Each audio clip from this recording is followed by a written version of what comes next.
안녕하세요. 저는 서울에 사는 29살 주부입니다. 오늘 저는 제 인생에서 가장 창피하고 참담했던 일을 고백하려고 합니다. 제목 그대로 엄마 병원비로 모아둔 돈을 남편이 비트코인에 몰빵해버렸습니다. 농담 같죠? 저 역시 처음엔 장난이라고 믿었습니다. 하지만 입금해야 할 날 통장을 열어본 순간 제 인생의 색이 사라졌습니다. 엄마는 몇 년째 큰 병과 싸우고 계세요. 저는 결혼 후에도 엄마 곁을 지키며 병원 예약을 잡고 검사 동행을 하고 장부를 만들어 치료비를 기록했습니다. 남편과 상의해 엄마 통장을 따로 만들었고 매달 제 월급 일부와 남편 월급 일부를 자동이체로 넣어두었습니다. 명확히 합의했습니다. 이 돈은 건드리지 않는다. 남편은 고개를 끄덕였고 저는 믿었습니다. 믿음이란 게 그렇잖아요. 계약서 없이도 서로를 묶어주는 것. 그 믿음이 어느 날 숫자 몇 줄에 의해 처참히 무너질 거라고는 상상하지 못했습니다. 저는 오늘의 이야기를 끝까지 적겠습니다. 누군가 같은 일을 겪고 있다면 최소한 혼자가 아니다라는 마음을 드리고 싶습니다. 그리고 한 사람의 어리석음이 한 가족의 시간과 존엄을 얼마나 가볍게 무너뜨릴 수 있는지 기록하고 싶습니다. 엄마의 병명은 길고 어려웠습니다. 수술과 항암, 그리고 재활까지 한꺼번에 고려해야 했습니다. 의사 선생님은 타이밍이 중요합니다. 증상이 급격히 나빠지기 전에 수술 일정을 잡는 게 좋아요 라고 말했죠. 그 말을 들은 날 저는 퇴근길 버스에서 숨이 가빠져 몇 정거장을 걸어 내려왔습니다. 돈만 있으면 되는 거야. 우리가 준비하면 되는 거야. 그래서 시작했습니다. 장부를 만들고 지출 항목을 나눴습니다. 저는 커피를 끊고 택시 대신 막차 지하철을 타고 명절에도 아르바이트를 뛰었습니다. 점심값을 아끼려고 도시락을 싸다니며 세탁소 대신 손빨래를 했습니다. 작은 절약이 모여 큰 안도가 되는 걸 눈으로 확인하고 싶었습니다. 남편도 초반에는 동참했습니다. 장모님 건강해지면 우리 여행 가요. 그때는 내가 맛집 다 찾아둘게. 그런 말이 위로가 됐습니다. 그래서 엄마 통장은 우리 결혼의 약속이자 목표였습니다. 자동이체가 들어갈 때마다 저는 안도의 스티커를 달력에 붙였습니다. 병원 예약, 검사 일정, 금액 납부 계획표,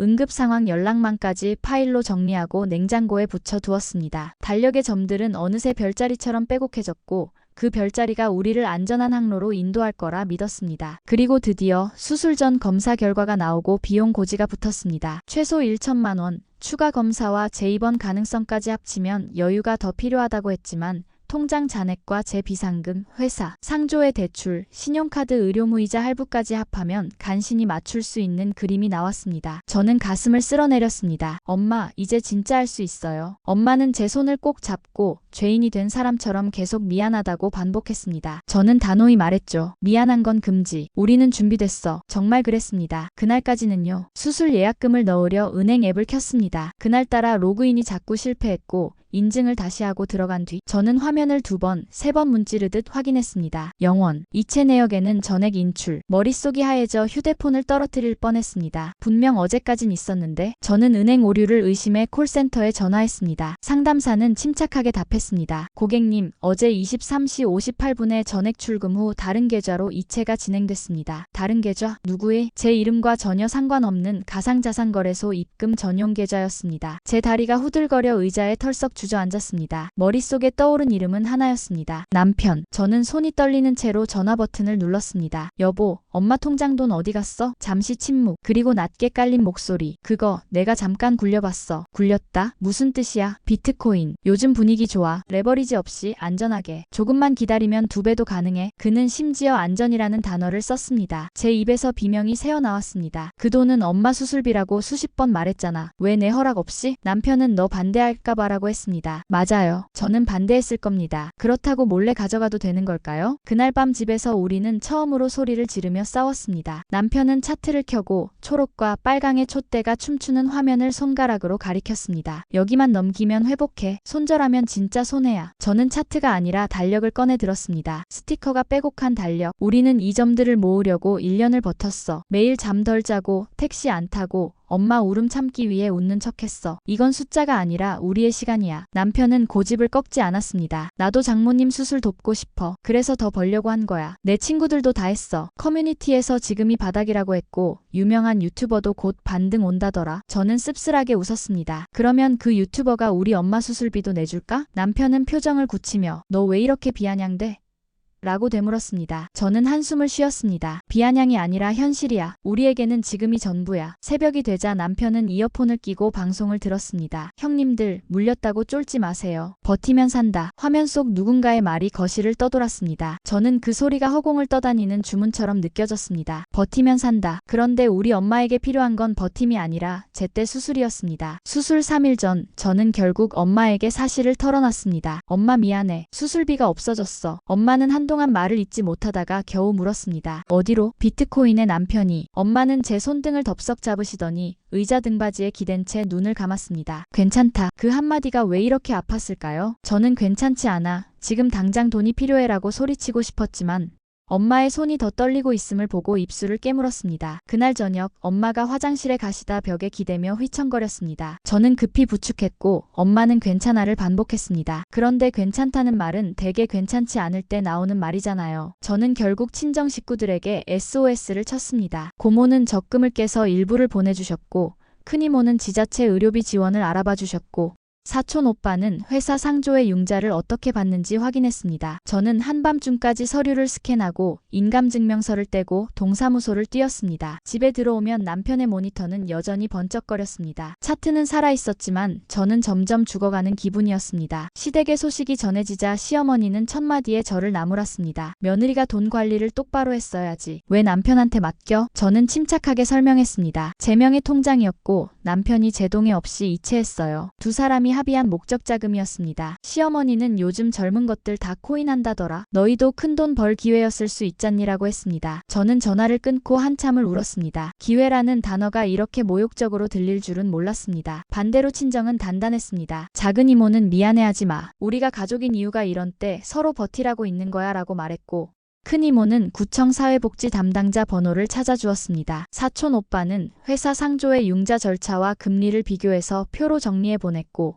친구는 병원비 분납 사례를 찾아 링크를 보내줬습니다. 저는 새벽까지 서류를 스캔하고 인감증명서를 떼고 동사무소를 뛰었습니다. 관공서의 흰 형광등 아래에서 저는 처음으로 부탁하는 용기를 배웠습니다. 그날 늦은 밤 남편은 메시지를 보냈습니다. 나도 힘들다. 나만 욕하지 마. 저는 화면을 오래 바라보다가 짧게 썼습니다. 엄마는 아프다. 그 말 말고는 아무 문장을 만들 수 없었습니다. 수술 당일 우리는 끝내 예약금을 채우지 못했습니다. 병원 상담실에서 간호사는 일정을 한 달 뒤로 미루겠습니다. 그 사이 필요한 서류와 비용을 준비해주세요 라고 말했습니다. 사회사업팀에서는 의료비 지원 제도를 안내해 주었고 분할 납부 동의서 양식도 건넸습니다. 그 친절함이 오히려 더 아팠습니다. 환자의 형편을 이해한다는 말은 우리가 이미 벼랑 끝이라는 뜻이기도 했으니까요. 엄마는 고개를 끄덕이며 괜찮다고 했고 저는 그 말이 칼이 되어 가슴을 베는 느낌을 받았습니다. 엘리베이터 앞에서 엄마는 이 일이 너를 망가뜨리게 하지는 말아라 라고 말했습니다. 저는 울음을 삼켰습니다. 망가졌다는 걸 엄마만 모르는 걸까? 그날 밤 저는 남편에게 마지막으로 제안했습니다. 원금의 절반이라도 지금 빼. 나머지는 네가 책임지고 메워. 남편은 화면에서 눈을 떼지 않은 채 말했습니다. 지금 빼면 손절이야. 조금만 더. 저는 조용히 고개를 끄덕였습니다. 그래. 그 조금만이 우리를 여기까지 데려왔지. 그리고 말했습니다. 나는 오늘